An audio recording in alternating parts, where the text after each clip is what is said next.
Halo Bu Rosniati, kami dari kelompok 11 akan mempresentasikan hasil diskusi kami tentang bullying. Pengertian bullying yaitu penggunaan kekerasan, kekuasaan, dan juga paksaan untuk mengintimidasi orang yang lebih lemah. Seringkali bullying ini juga terjadi akibat perbedaan ras, perbedaan agama, perbedaan gender, perbedaan seksualitas, dan juga perbedaan kemampuan. Jenis-jenis bullying bisa dikelompokkan menjadi 6 kelompok, yaitu 1. Bullying dengan kontak fisik langsung, misalnya tindakan memukul, mendorong, menggigit, menjambak, menendang, mengunci seorang dalam ruangan, mencubit, mencakar, juga termasuk memeras, dan juga merusak barang yang dimiliki orang lain. Kedua, kontak verbal langsung, misalnya tindakan mengancam, mempermalukan, merendahkan, mengganggu, memberi panggilan nama atau name calling, terus sarkasme, terus merendahkan, mencela atau mengejek, mengintimidasi, memaki, atau menyebarkan gosip. Ketiga, perilaku nonverbal langsung. Misalnya tindakan melihat dengan sinis, menunjukkan lidah, menjulurkan lidah, menampilkan ekspresi muka yang merendahkan, mengejek, atau mengancam. Biasanya disertai oleh bullying fisik atau verbal. Keempat, perilaku nonverbal tidak langsung. Misalnya tindakan mendiamkan seseorang, memanipulasi persahabatan sehingga menjadi retak, lalu sengaja mengucilkan atau mengabaikan seseorang, dan juga mengirimkan surat kaleng. Kelima, ada jenis cyberbullying. Misalnya tindakan menyakiti orang lain dengan sarana media elektronik atau media sosial. Nah, misalnya tuh kayak rekaman video intimidasi dan juga pencemaran nama baik lewat media sosial. Keenam, ada pelecehan seksual. Kadang tindakan pelecehan seksual dikategorikan perilaku agresif, fisik, ataupun verbal. Terlibat baik orang yang dibully, orang yang membuli, orang yang menyaksikan bully, bahkan sekolah dengan isu bully secara keseluruhan. Bully dapat membawa pengaruh buruk terhadap kesehatan fisik maupun mental orang. Pada kasus yang berat, bully dapat menjadi pemicu tindakan yang fatal seperti bunuh diri dan sebagainya. Dampak dari bully dampaknya ada 4, yaitu yang pertama, dampak bagi korban, depresi dan marah. Yang kedua, rendahan tingkat kehadiran dan rendahan presentasi akademik siswa. Yang ketiga, menurut skor tes kecerdasan IQ dan kemampuan analisis siswa. Yang kedua, dampak bagi pelaku. Pelaku memiliki rasa percaya diri yang tinggi dengan harga diri yang tinggi pula. Cenderung bersifat agresif dengan perilaku yang pro terhadap kekerasan. Tipikal orang berwatak keras, mudah marah, dan impulsif. Toleransi yang rendah terhadap frustasi, memiliki kebutuhan kuat untuk mendominasikan orang yang lain, dan kurang berempati terhadap targetnya. Dengan melakukan bully, pelaku akan beranggapan bahwa mereka memiliki targetnya. Dengan melakukan bully, pelaku akan menganggapkan bahwa mereka memiliki kekuasaan terhadap keadaan jiwa. Dibiarkan terus-menerus tanpa intervensi perilaku bully ini dapat menyebabkan terbentuknya perilaku lain berupa kekerasan terhadap anak dan perilaku kriminal lainnya. Selain itu, sang pembuli juga memiliki kemungkinan untuk dikuncikan oleh warga setempat dan mendapatkan perlaku keras dari orang sekitar, bahkan hingga orang tua pembuli. Yang ketiga, dampak bagi siswa lain yang menyaksikan bully. Bisterdresh. Jika bully dibiarkan tanpa tidak lanjut, maka para siswa lain yang menjadi penonton dapat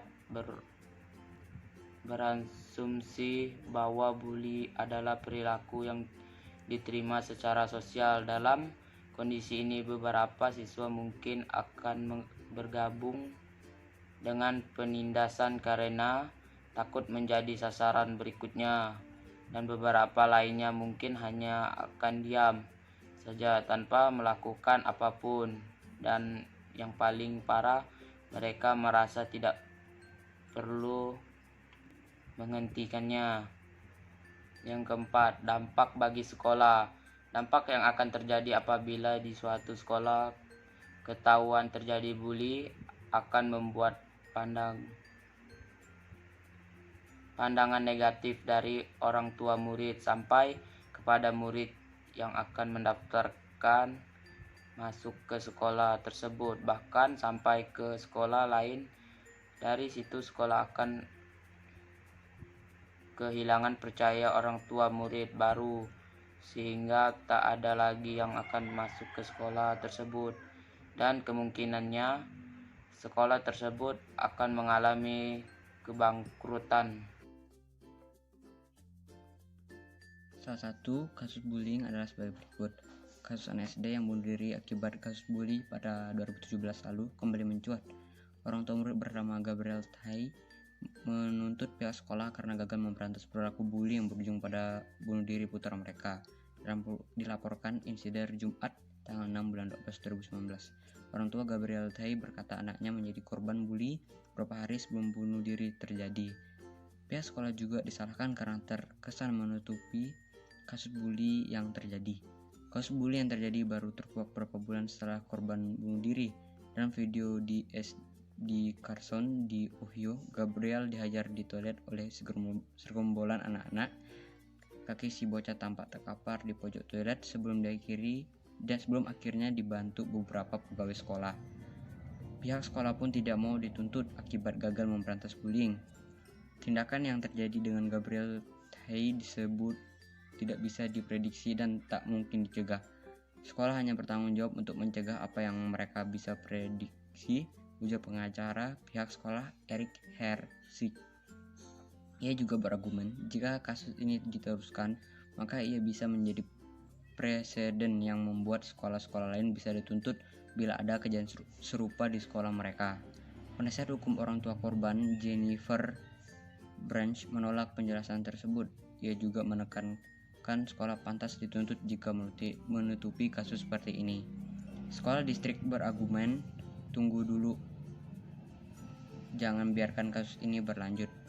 Kita nantinya malah bisa terus-terusan dituntut, dan saya bilang, bagus, kamu seharusnya digugat jika menutupi kasus ini, ujar Branch. Pihak sekolah mengajukan banding di pengadilan banding sirkuit ke-6 AS daerah Michigan, Ohio, dan Tennessee. Setelah banding mereka ditolak pengadilan level bawah, AP News melaporkan Gabriel meninggal bunuh diri di kamarnya pada 26 Januari 2008. Sebelumnya pihak sekolah berkata korban mengatakan dirinya jatuh pingsan dan tak mengakui bahwa dirinya jadi korban bully.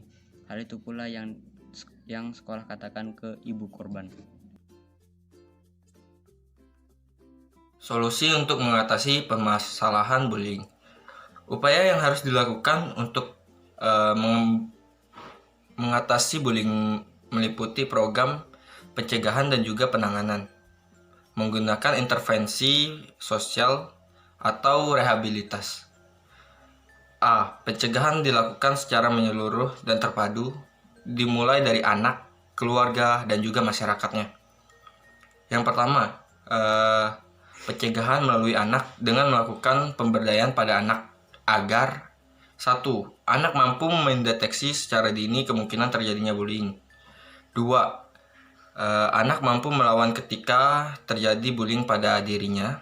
Ketiga, anak mampu memberikan bantuan ketika melihat bullying terjadi, atau melerai atau mendamaikan atau setidaknya mendukung teman dengan mengembalikan kepercayaan atau melaporkan kepada pihak sekolah, orang tua maupun tokoh masyarakat.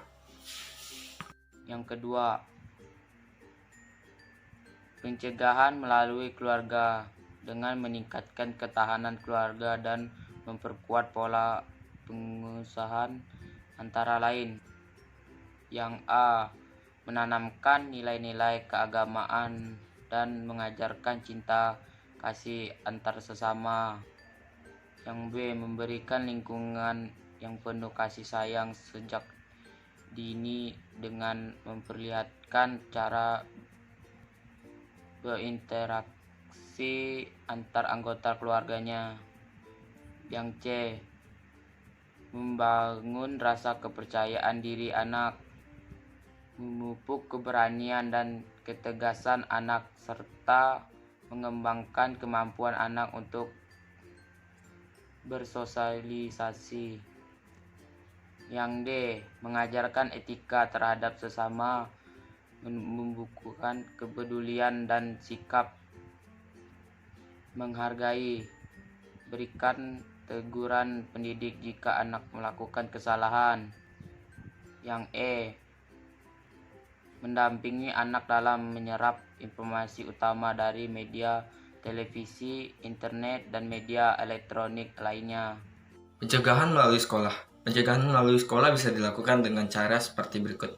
Pertama, merancang dan membuat desain program pencegahan yang berisikan pesan kepada murid bahwa perilaku bully tidak diterima di sekolah tersebut, dan juga membuat kebijakan anti-bullying. Kedua, membangun komunikasi yang efektif antara guru dengan murid.